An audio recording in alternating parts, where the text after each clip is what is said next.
Welcome again to the That's My Dad podcast. We're trying to inspire young fathers to be great dads and break cycles of generational fatherlessness. And today's a really special interview for me. I was just telling the guys before we came live that, hey man, I hope I don't get emotional about this one. Got a young man here that I'm just super proud of, James Kelley. Welcome to the podcast, James. Thanks for having me. James is one of the guys that grew up at Eagle Rock. And for those of you who don't know, I was founded Eagle Rock back in 1994, and I had the privilege of being there as the founder and director for 26 years, and saw several hundred guys come through, and a lot of them I'm just super proud of, and James is right at the top of the list with guys that I'm proud of. And love them all, even the one, James, we were just talking, we got a few guys that we know that haven't done well. We got a few in prison. Love those guys just the same, but it sure is good to see guys like yourself that have become men of quality and become husbands and fathers and great employees. And man, you've done well for yourself in a lot of different ways. So thanks for coming in.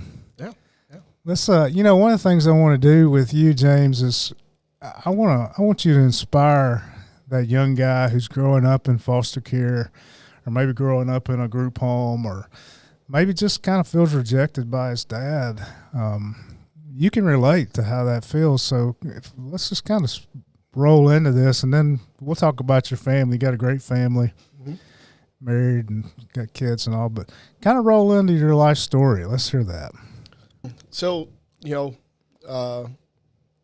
life story, kind of early childhood, the first 5 years of my life, I lived with my mother, and when I was 5, she passed away.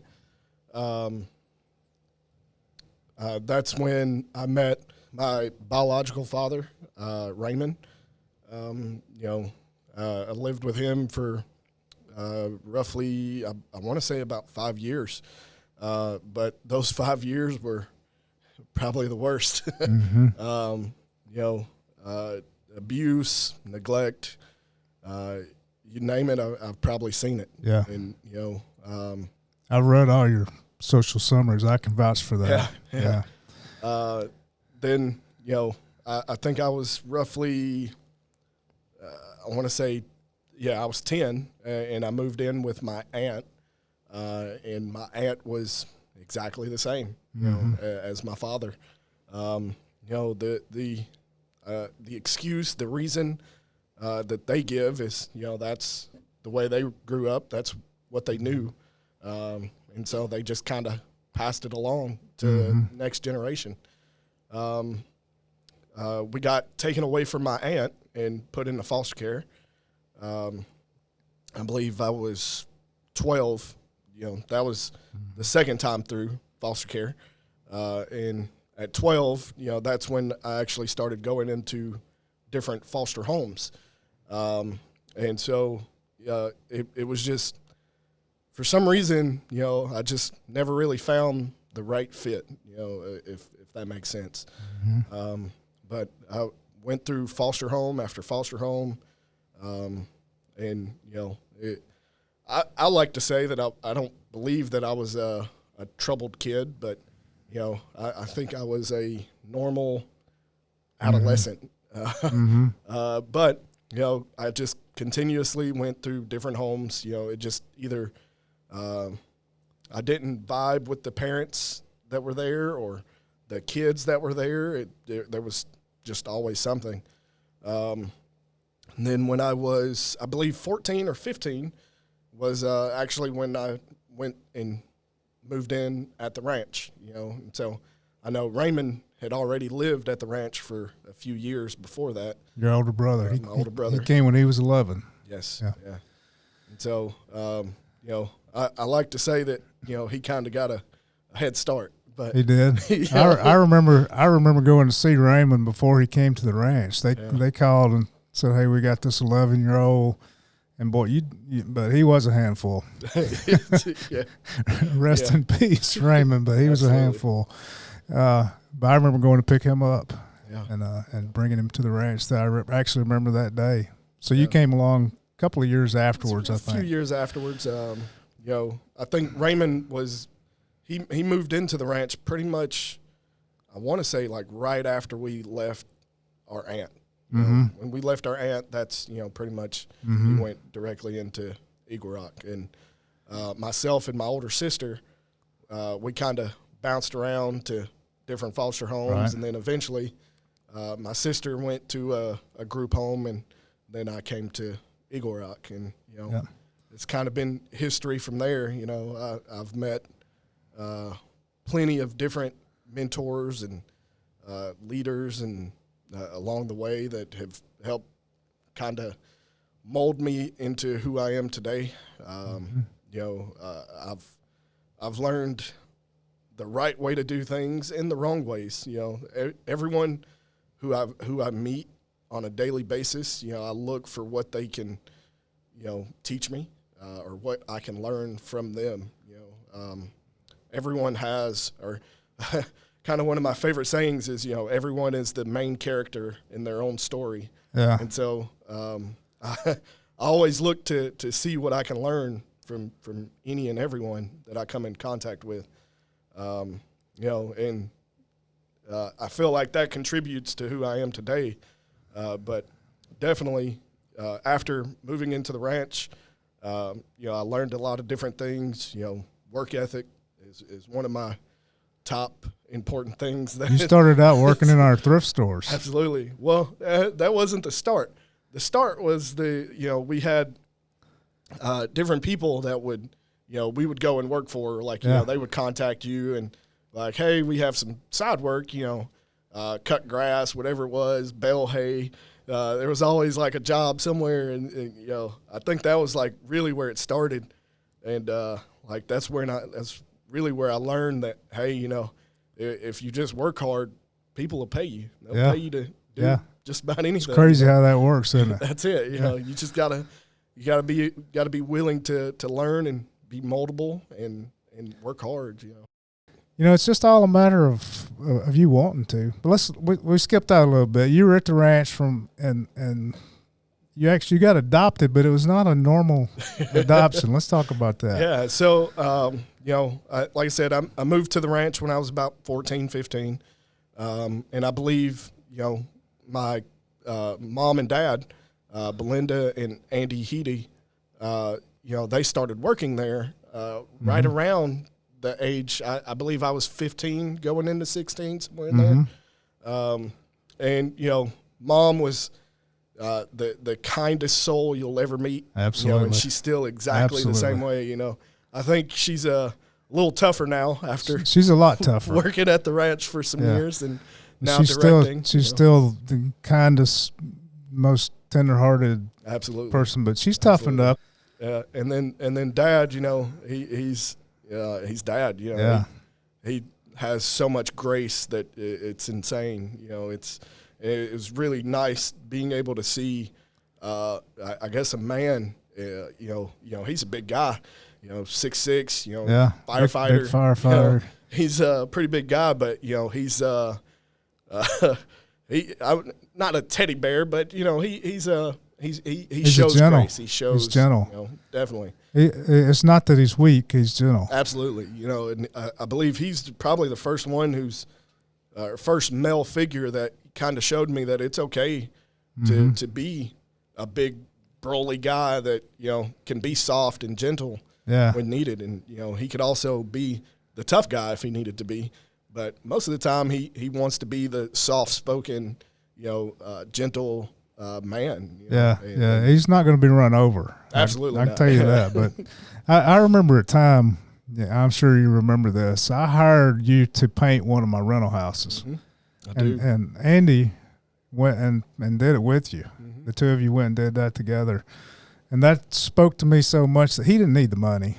Yeah. I mean, he was doing that because he wanted to do something with you. Absolutely. And wanted to teach you something. And it was a pain in the neck of a house to paint, wasn't it? It really was. Yeah, definitely. And so he took the time to go and I think you were paying your way through something at the time, making some money for some reason. You were a little older at the time. Yeah. So you got to know them through the ranch, and you went on, graduated from high school. Got out of high school, kind of. I tell everybody, it wasn't like a decision that was made like, hey, we're gonna adopt you. You can move in. It wasn't anything like that. It was more or less, kind of just fit in. It was like a puzzle piece that was missing, that just slid into place. And from day one, I would just spend the night, one day a week, or there a were weekend, or visiting resources, as they call it. But yeah, and then just over time, just kind of kept moving my stuff in, and then eventually, they looked at me and was like, Are you just gonna move in? Yeah, I remember that. You kind of eased your way into the house. It's like when you went to spend the weekend, some stuff didn't come back. That's about right. I was watching all that happen. It was kind of entertaining because they were loving it too. Yeah. And it wasn't just you. They were off. I mean, there were a lot of guys that had the opportunity, and different ones of the Eagle Rock staff through the years, including myself. We had guys come and live in our personal homes. So. It was all done had to go through the proper channels, but absolutely. But you really took advantage of that opportunity, yeah. And so sometime after you got out of high school, actually you were an adult with children, I think. I was an adult with. I think I had at least. I know I had at least one kid, and that's when they adopted me. Dad approached me one day, and he just kind of looked at me and was like, never really thought to ask this, but is this something that you'd be interested in? Yeah. I was like, absolutely. I see you guys as my parents. You've mentored me. You've helped me grow as a person more than my biological family. So to me, that is family. That's the definition. Somebody who's helping you grow, looking out for your best, or having your best interest in mind at all times. That's, it's. What does that? Is there any way you can express what that means to you? That you're now part of. You're not just part of. You're legally, officially part of a family. What does that mean to you? At first, I probably couldn't tell you. When kind of being an adult and having to kind of fend for yourself, it and versus like going from being a child, like as a child it meant everything. As an adult it still means the world to have like a resource that is there to help you at all times, but definitely as a child, and some of those other kids that lived at the ranch with us, will definitely attest to this. We would have conversations, amongst ourselves constantly about getting adopted one day, and just, I remember when I was 15, 16, at the time, like I kept telling everybody and myself, I was like, I just want to get adopted and have a family that, that'll buy me a car, help support me through things, and it was tough growing up without that. And, I feel like Eagle Rock definitely helped support a lot of that stuff. Like I was telling some of these guys is, my very first vehicle that I actually bought from you, working for you, bought it from you. It was, fairly priced, it was like it was a ES 300 Lexus. I think I paid like $1,000 for it, something like that. And I drove it all through high school, first couple of years of college, and it was there, and it was good. And like I said before, for years, like I wanted somebody else to step in and help, but I think that was one of the lessons that I learned to where I could depend on myself.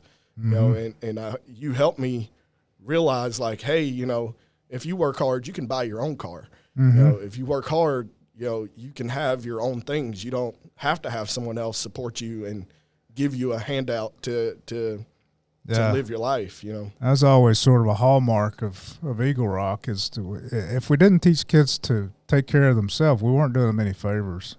So I think what happened with your car, what happened, dozens of cars were donated. Mm-hmm.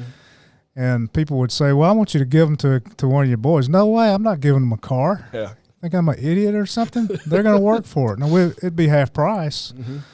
but you had to earn that money. Absolutely. And it wasn't about the ranch needing the money. It was about the kids needing the work ethic and the sense of value and pride that it instilled in you. So it's good for me to see now. And, boy, you've moved up. There's a nice big truck sitting out in the – came a long way from the old donated Lexus.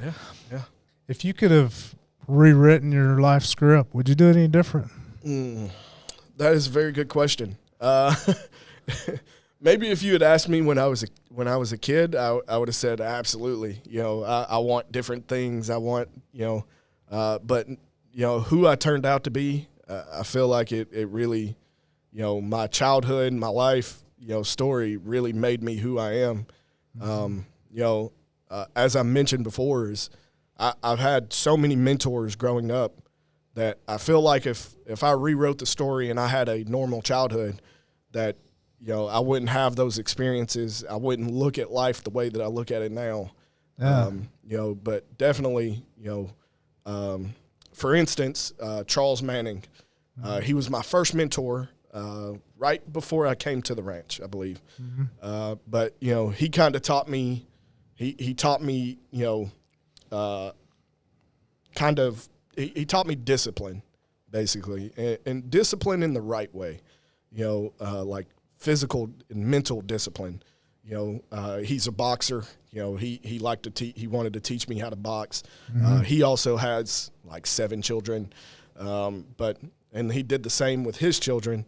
But, you know, that's something that I picked up from him is just mental discipline and, you know, being able to, you know, train and do things that, you know, I feel like if I rewrote the story, that's one of the parts of the story that I would want to keep in the story. Okay. Same with you. Like, you know, you taught me work ethic.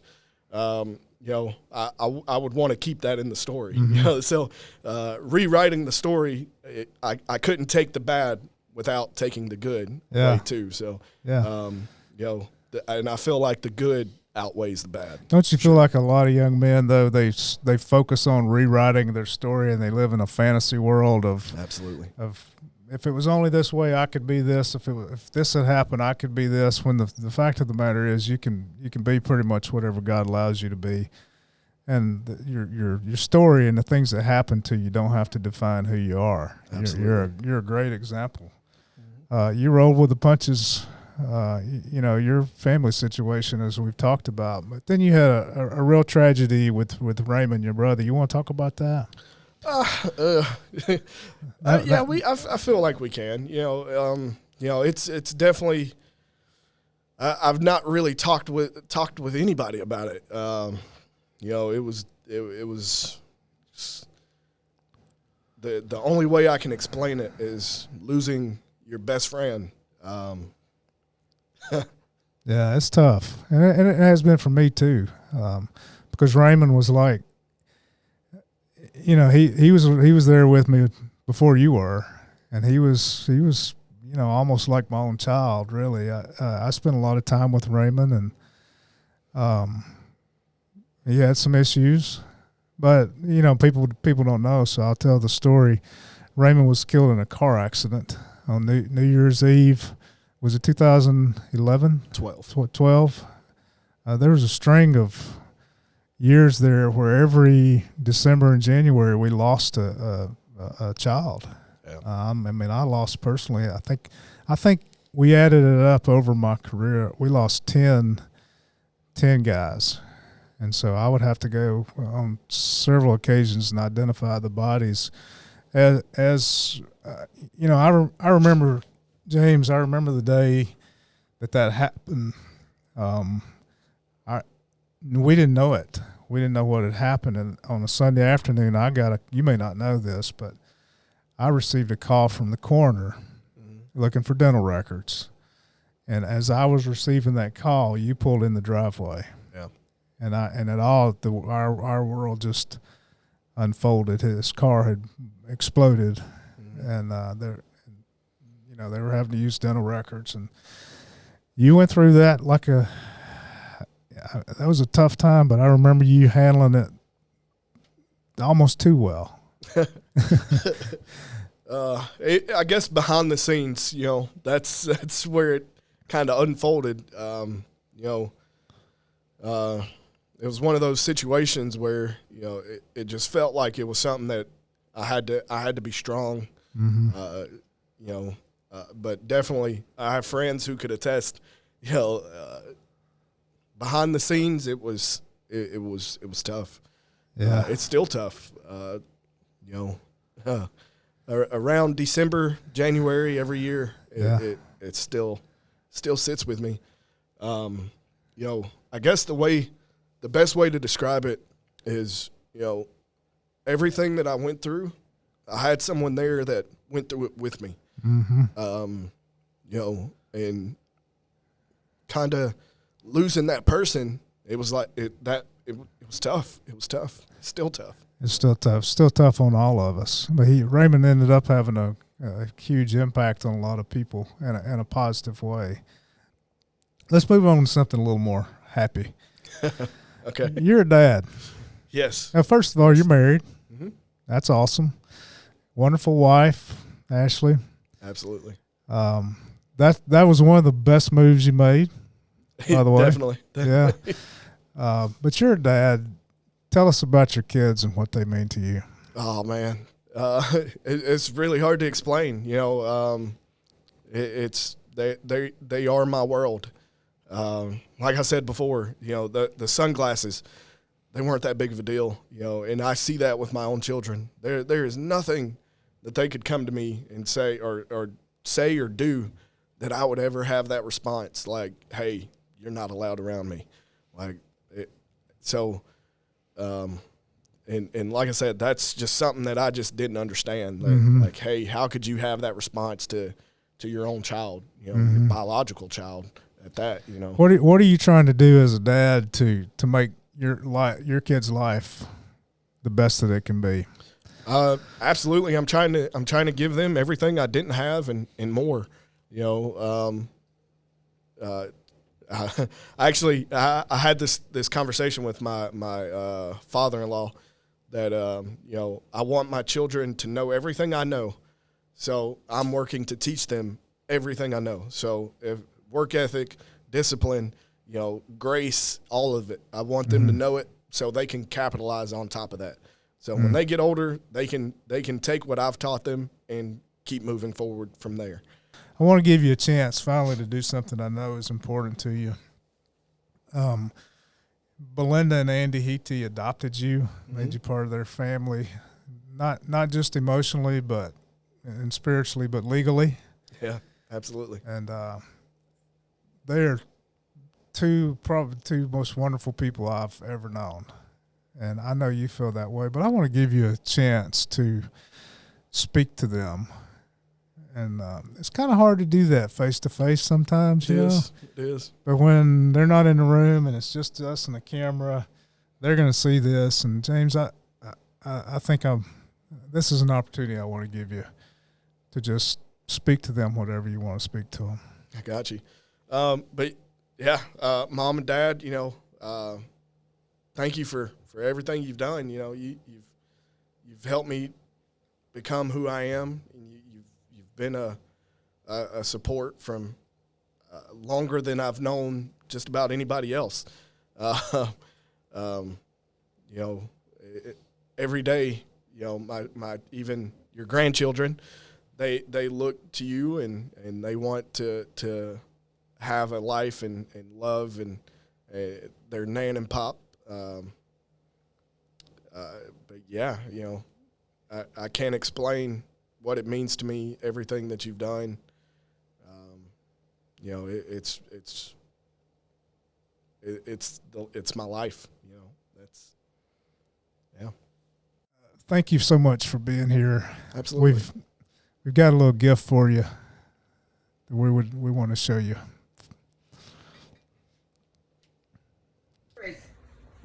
I love you, Dad. Apple, can you do? Oh, I love you, Dad. Go much you do. I love you, Dad, for teaching me how to fish. I love you forever.